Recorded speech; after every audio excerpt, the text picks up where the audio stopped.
ES Audio.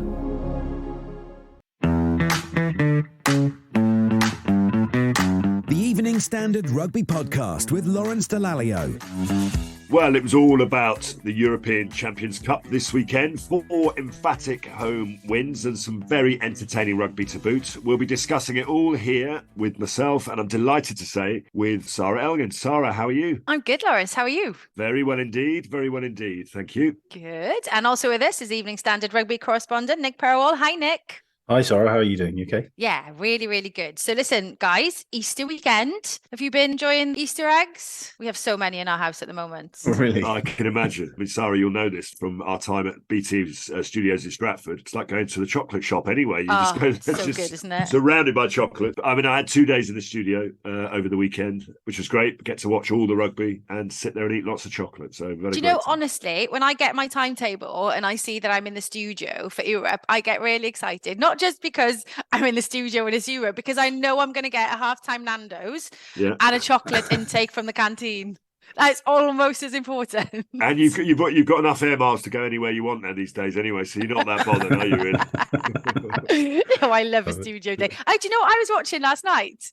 What? I was watching you kept this very quiet, your Amazon programme. Live Italian. Yes, you were very entertaining on it. Oh, you sound surprised. I didn't know that Castrogiovanni was such a character as well, actually, because I've never met him. I've interviewed him kind of a couple of times briefly, but he's great, isn't he? He's a superstar in Italy. He is a judge on the equivalent of Italy's Got Talent. I love that so much. And we went to 4 different cities across Italy in 5 days. Everywhere we went, he was stopped in the street by everyone. And he was such a gentleman. It must have been exhausting for him because literally it was every single person. And we just had the best time having such good fun. We filmed all day. It was hard work. There's no doubt about it. But at the end of the day, I'd get this phone call from Castro saying, see you in reception in 10 minutes. We're going out. So he insisted on taking me out and he paid for absolutely everything. It would cost me a fortune when he comes to London. No, it was really, really good because you do one, don't you? Then there's Jack Whitehall that does the other one and Maya Jama does one as well, right? So we watched yours and Jack Whitehall's and we loved it while we were eating our Easter eggs, basically. But it was good. It was good. One more question about Easter. Favourite Easter egg? We were having this discussion last night as well. I think probably Reese's Pieces went down well. I love peanut butter, so it's all good. It's very American, isn't it? Yeah, I'm a connoisseur of. I mean, I've eaten every single Easter egg there is available. So I would say we've gone back old school these because our kids are grown up now. They're obviously in their 20s. So we have got mini eggs. Mini eggs. That's what I always were. Yeah. Can't go wrong with mini eggs. Okay, let's stop talking chocolate and Italian trips and let's concentrate on some rugby then, shall we? Okay, so our guest this week is a former French captain who went on to coach the national team between 2012 and 2015. He's current Director of Rugby for Montpellier.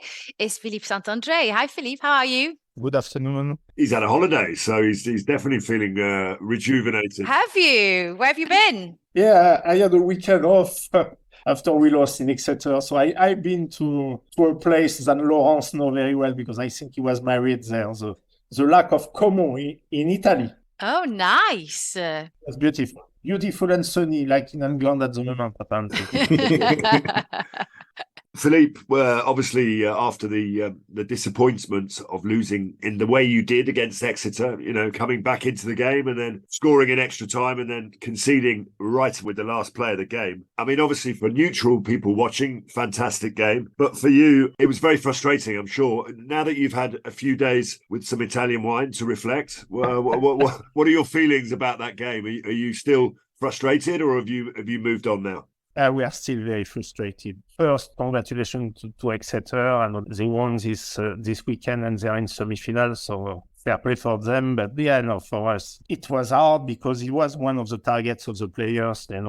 Last year we lost the quarter-final. We wanted to do better, and it was a good game in Exeter, but we feel a lot of decisions didn't go in our way, and we feel that the result was not the effort of the players, but the result was a few mistakes from the referee and this assistant and the TMO. So I will say it's okay, but it's still a lot of frustration because, Lawrence, rugby, it's tough, it's hard, it's physical. And when the player asks why we lost, why we had 3 tries cancelled. And to be honest, one, I am agree, but the two others are still struggling to find what's happening. So, Philippe, do you think that one of the lessons maybe is that next time you have to be at home because every match the decisions seem to always go the way of the home team? Yeah, I agree. And also, I think, Exeter, it's a big name in European. They won the European Cup. We are new in this competition. For the last 2 years, we were French champion last year. And I agree, it's more easy if you play the big game at home. But what is terrible, it was a great game of rugby. On this day, it was the two best for me, number 8 in England at the moment, Sam Simmonds against Zach Mercer. And it was a fantastic contest. And Zach Mercer take a red card. And to be honest, it was a joke, and it's just a yellow card. And he can play this week against Cass because for us, it's a big game. But, when decisions very, very important are taken like this, it's very painful. After it was a good game of rugby, we were proud to be part of this game.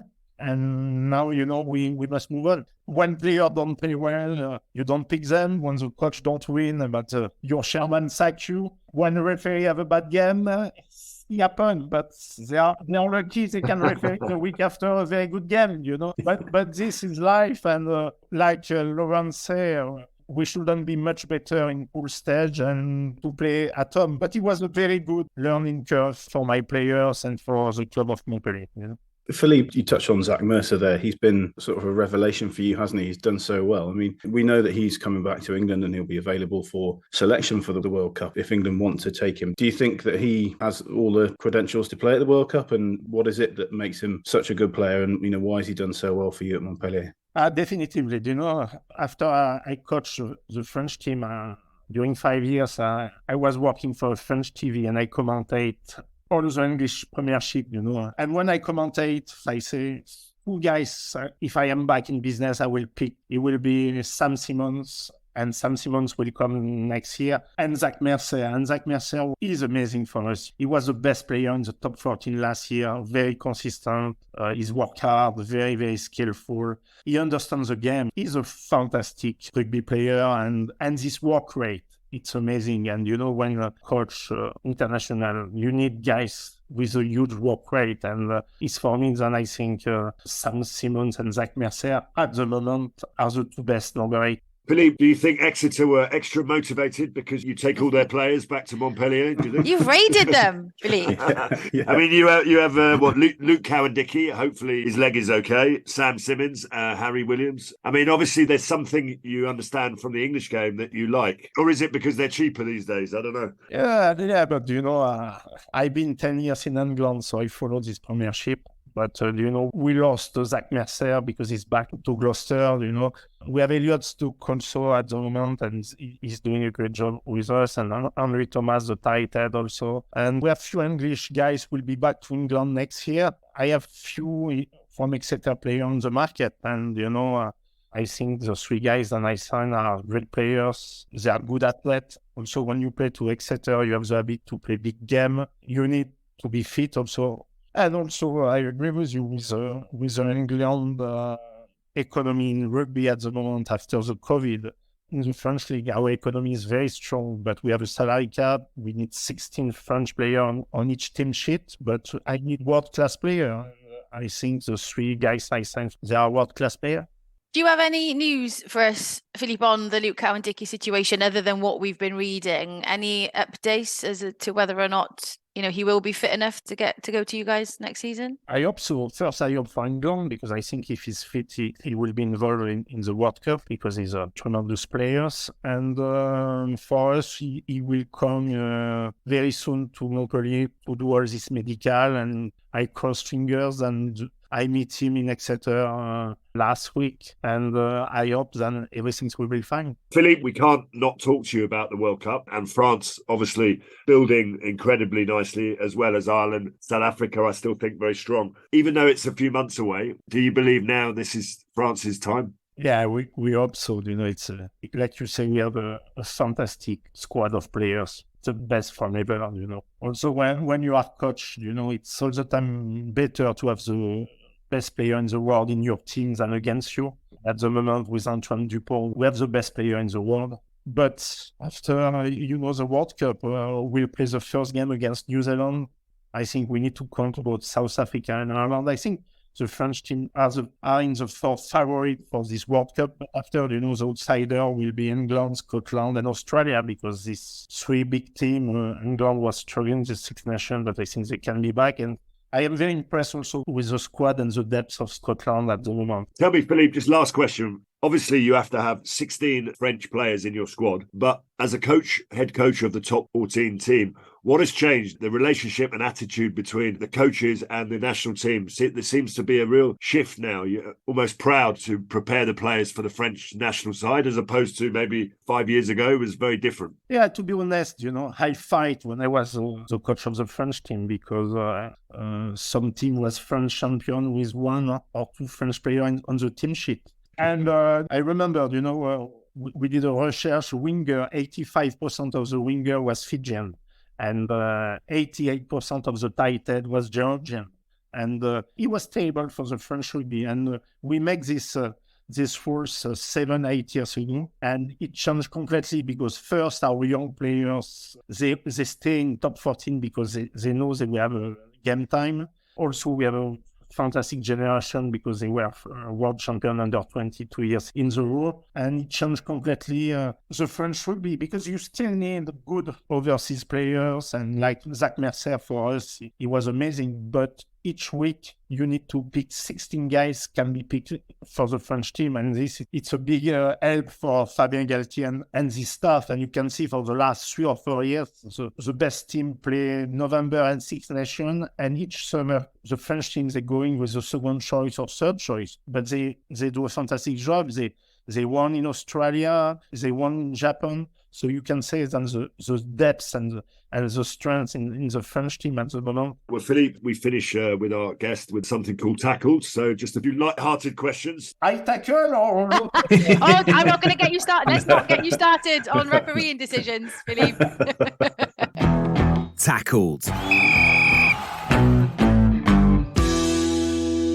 Your full French name, please. Piglet. No, that's your nickname. I know that. What's your full name? Is what, Philippe Saint André, or do you have another name? Philippe George Saint André. Very regal. C'est très anglais, huh? Yeah. When you were in Gloucester, your favourite takeaway? Fish and chips. Yeah, beautiful. Nice. Beautiful. With curry sauce, Half and half. With the Gloucester sauce. And Philippe, in France, what do you have for breakfast? To be honest, since I am in Montpellier, we took a chef and we take all the breakfast the morning all together. And his fried eggs, his ham. So we do it like a half English breakfast and French breakfast, because also I have a lot of English guys. So they have the sun in Montpellier, they have the beach, but they have the morning, they have an English breakfast. That sounds ideal. I want to come and play for Montpellier. Exactly. What is the best advice that you were given? Was the best advice of one coach, and they say, look, enjoy is your passion, and just enjoy to play rugby with the guys around you. And, to be honest, at this time, the rugby was amateur. I never expect that one day it can be still my passion, but it can be my job. It's amazing. I am so lucky to earn my money with my passion. And if we asked you to sing a song on the front of the bus after you beat Exeter next year in the Champions Cup, what is the song that you would sing? A very bad song. It will be French, but it will be a song that normally we do it after 10 pints of beer. Perfect. And tell me, who is in your opinion, the best rugby player of all time? To be honest, when I was playing, I played with Philippe Saint and Blanco, but Philippe Saint was amazing. But when I coach Jason Robinson in Sale, and I make him captain, and wow, he was a fantastic player and amazing man. So yeah. I agree. Philippe Saint, when I was player, and Jason Robinson. That's two pretty special people and two special players. Now, you've had so many memorable moments as a player. I remember one at Twickenham when I was watching as a young boy. I watched you score a try, which I think was voted the try of the century. It was the best try ever scored at Twickenham. You weren't that young, Lawrence, were you?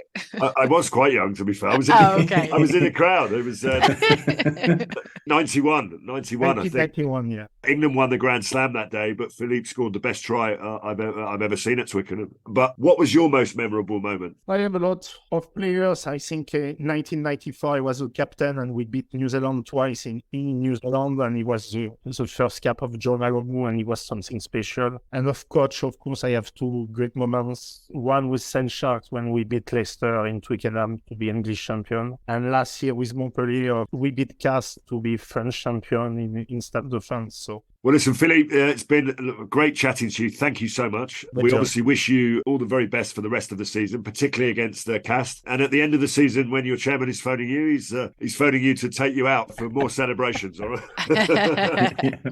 Okay, Lawrence. It was nice. Thank you. Bye-bye.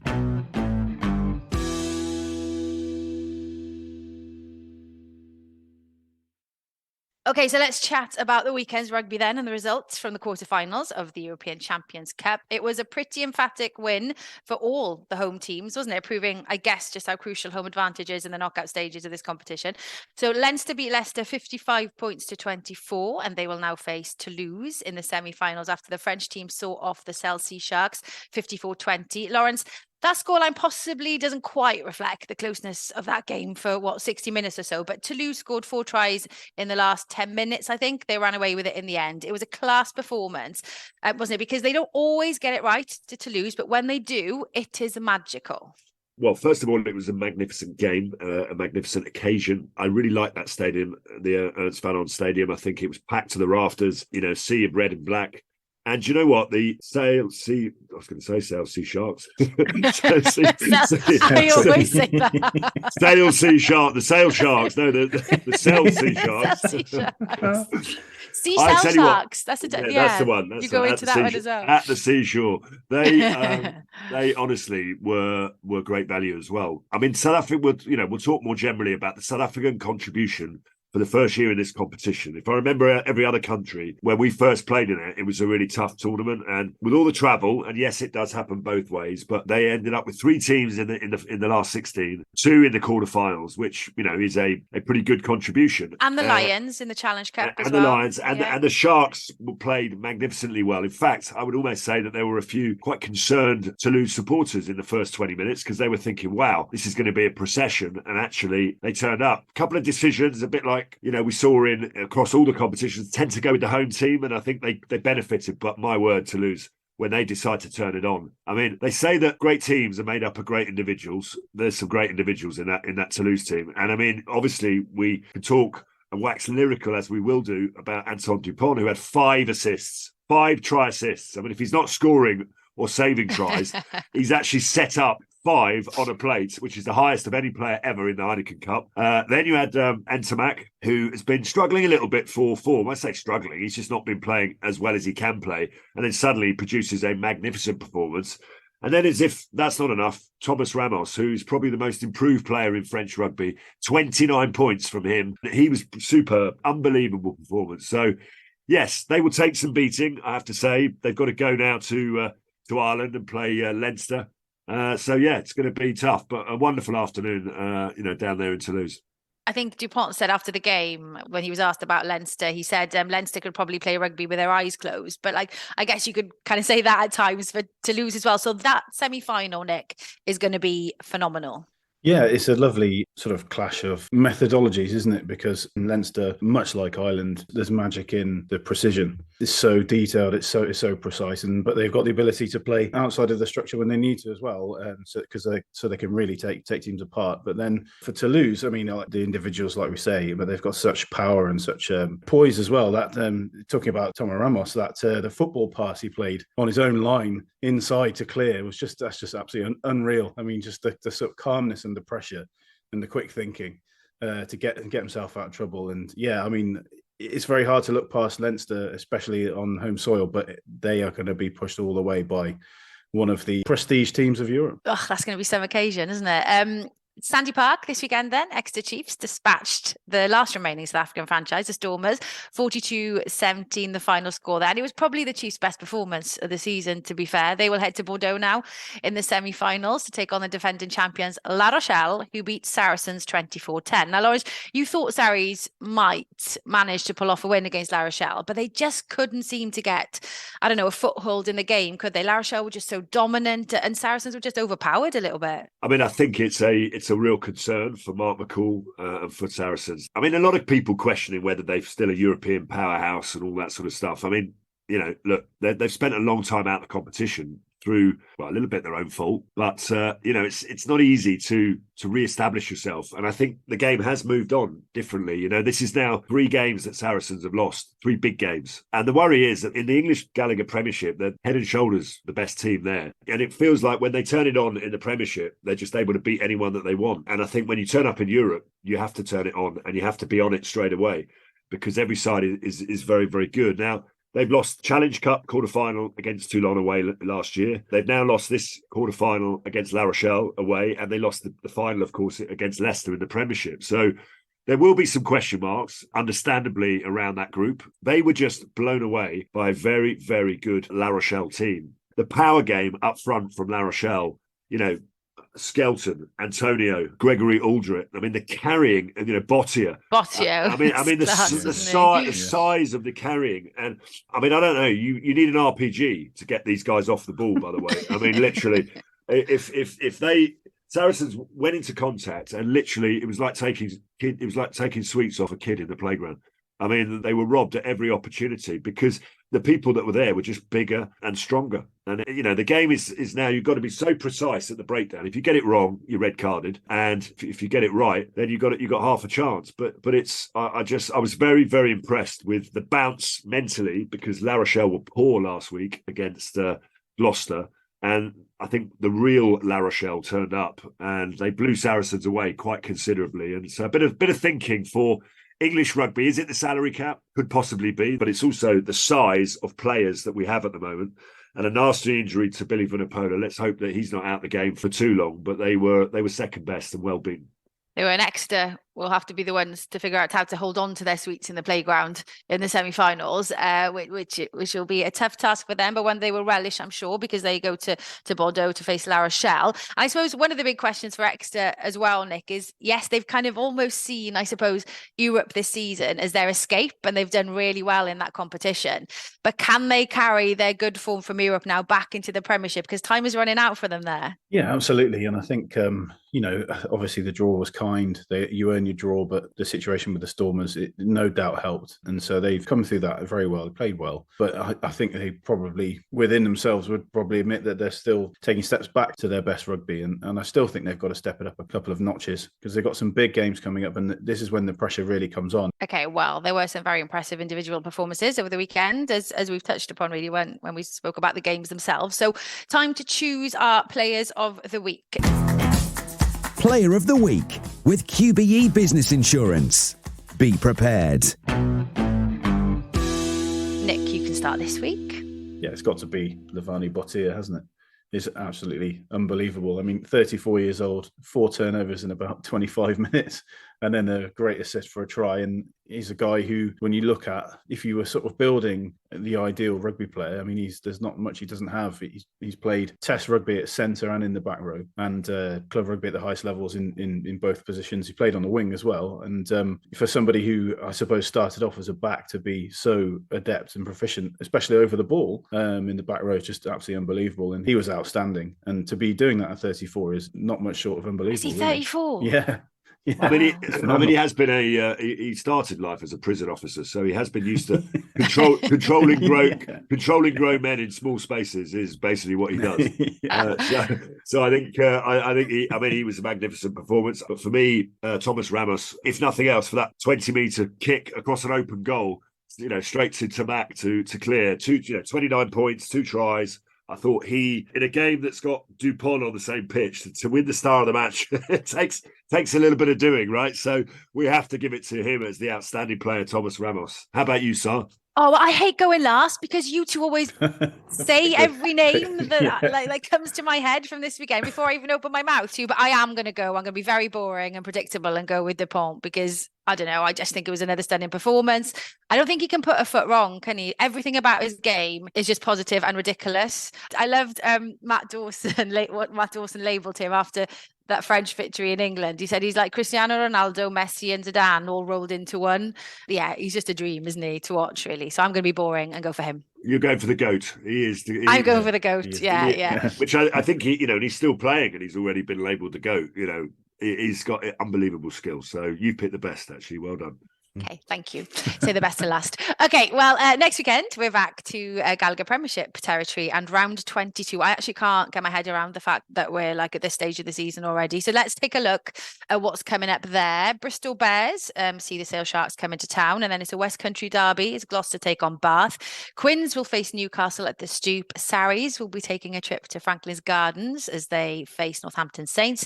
And Leicester welcome Exeter on Sunday. So, Mr. Delalio, which one of those games whets your appetite? I'm going down to Bristol. You love a little visit to Bristol, don't you? Because your son's there. He is. University.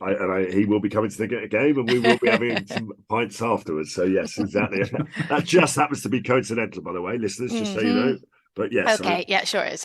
I know all the staff on that line by their first names. So yeah, listen, it's do or die time for the Bears, isn't it? Really, Bears have got to win this. I mean, it's so tight. What are they on? 41 points. I'm just looking down at the table. Northampton are on 48, and they're 2 places above them in 5th, and London Irish on 51. So realistically, you're going to run out of games if you don't win this. So it's a must-win for Bristol Bears. Sale. If I was Alex Darniston, I'd be drilling home how important that home semi-final is. So yeah. And Nick, that Leicester-Exeter Chiefs game, that's a biggie as well, isn't it? If you look at the table. Yeah, absolutely. And it's a similar kind of thing, isn't it? Home advantage in the playoffs is absolutely massive. So if Leicester can catch Sale, they'll be going all the way for that as well. So it's not, I don't think there's any situation in which it's either side will ease off there, really. Like we're saying, Exeter have got to come back and step it up again because we all know, we've talked about it, haven't we? Just that group of players, it being the end of the road for them as a group. So they aren't going to let that go easily. I guess the fascinating one is someone like Sarries, right? So Sarries have just come off the back of a very bruising, almost ego-bashing defeat, really. I mean, they'll feel like their season is over because Europe was such a big focus for them, but clearly it's not over from a domestic perspective. They're top of the table. They've already secured a home semi-final, but they've still got to play out these last few games. And whatever happens to Sarries, they will have a home semi-final. So they've got to go away to Franklin's Gardens in a game that Northampton have to win, really, because they're running out of games too. So that is quite a fascinating one, just from a mental point of view. Not as in the game will be mental, but how do the players recover? It's a short turnaround for Sarries. Having played at La Rochelle yesterday, how many of those guys does Mark McCall push forward as front line? How many will be fit enough or even, have their bodies in one piece to play? But he also wants to try and keep that winning momentum going because last year they lost a big fixture to Gloucester by 50 points and everyone said, Sarries will be fine. And actually they went on to lose the final. So they've somehow got to get back on the horse, but playing against a Saints side who will have had a week off, nice and relaxed and ready to go. Right, one last question, right? Because obviously we've only got a few rounds left now, and I'm going to pull you both up on it at the end of the season. So I'm looking at the table now as well. I don't want a long answer. I just want short and sweet. The table at the moment, so we've got Saracen Sale, they've booked themselves a playoffs. Leicester, London Irish, they're currently in that top 4. So Saracen Sale safely through. Who's got those final 2 spots in your opinion? Because Leicester and London Irish have them at the moment. Then you've got Saints who are in 5th, Exeter who sit in 6th. And then you've got Bristol and Harlequins who still mathematically could as well, I guess. Are you brave enough to call it? And if so, call it now. Last 2 places. Nick? Yeah, I think it'll stay as is. Do you? Okay. Yeah. I'm the same. I do think those positions will stay the same. We might be wrong because we often are. More often than not, we are. But it would be a first, wouldn't it, for London Irish for quite some time to be in that situation. And I think that would be a great story for the Premiership, for everyone. Because, absolutely. it's pretty special. Absolutely. Okay, so certainly going to be an interesting weekend then, isn't it? So we look forward to seeing how the table looks this time next week, I guess, Laurel. Yes, we will, and we'll all be wrong, and you'll be you'll be hosting the show, and I'll be your guest. I think that's basically it. But listen, as ever, my thanks to you, Sarra, and to Nick, and of course to our special guest this week, Philippe Saint André. We'll be back next week, of course, with all the news and all the latest round of action from the Gallagher Premiership. So thanks for listening, and we'll see you all then. The Evening Standard Rugby Podcast with Lawrence Dallaglio.